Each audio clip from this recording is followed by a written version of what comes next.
Hello সবাইকে, কি অবস্থা সবার? আবারও আপনাদের সকলকে ওয়েলকাম করছি আমার মায়ের পাকের ঘরে। আজকে চলে এসেছি একটা নতুন রেসিপি নিয়ে, আর রেসিপিটার নাম হচ্ছে তিল দিয়ে পটলের ভর্তা।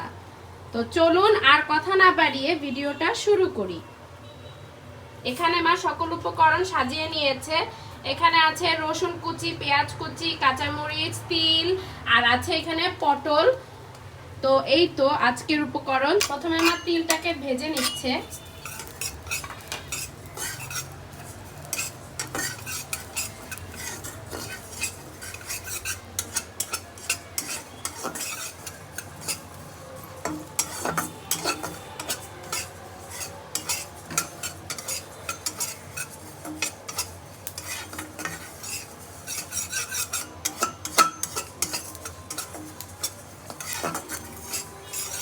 দেখতেই পাচ্ছেন তিলটা কিন্তু আস্তে আস্তে ভাজা হয়ে যাচ্ছে, আর তিলের যে এত সুন্দর একটা স্মেল বের হচ্ছে, একদম রান্নাঘরটা পুরো একদম স্মেলে ভরে গিয়েছে, অনেক সুন্দর ঘ্রাণ আসছে।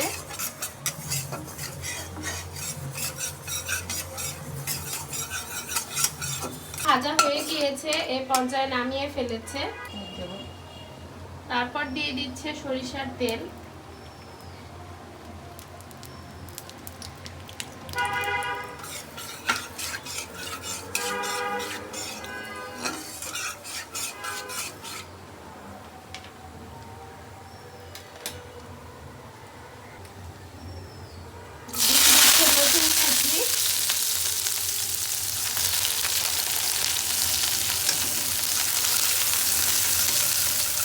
তারপর হালকা একটু নাড়াচাড়া করে নিতে হবে।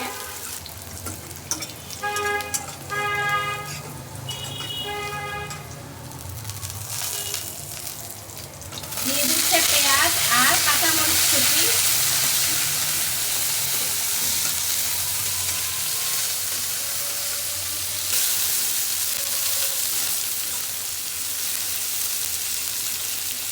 তারপর দিয়ে দিচ্ছে এখানে পটল। তারপর আবার একটু ভালোভাবে নাড়াচাড়া করে নিতে হবে।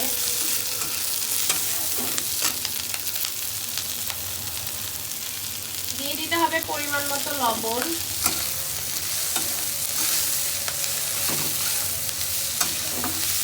এই পর্যায়ে পটলটা সিদ্ধ হওয়ার জন্য ঢেকে দিতে হবে। তারপর পটলটাকে নামিয়ে ফেলা হবে। তারপর ভাজা তিলকে বেটে নেওয়া হচ্ছে।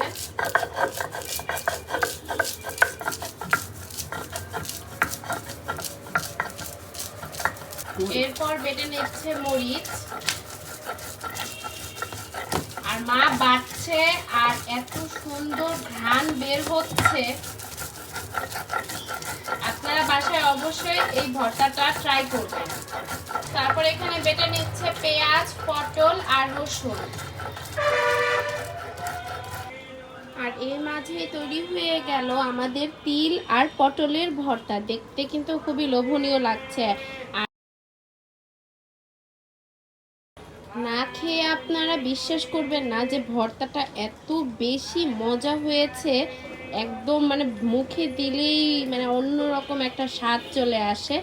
আমি হাইলি রেকমেন্ড করব এই ভর্তাটা আপনারা অবশ্যই বাসায় তৈরি করবেন, আর আমাদেরকে কমেন্ট বক্সে জানাবেন আপনাদের রেসিপিটা কেমন হয়েছে। তবে চলুন খাবারের ভিডিওতে যাওয়া যাক।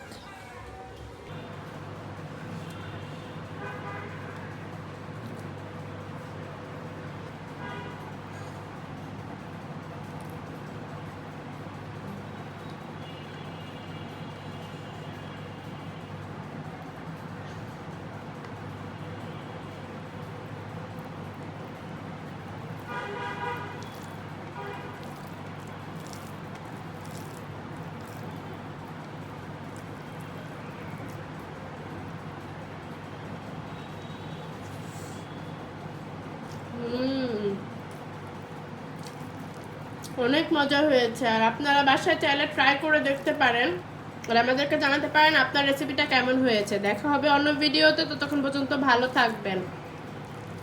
আল্লাহ হাফিজ এভরিওয়ান।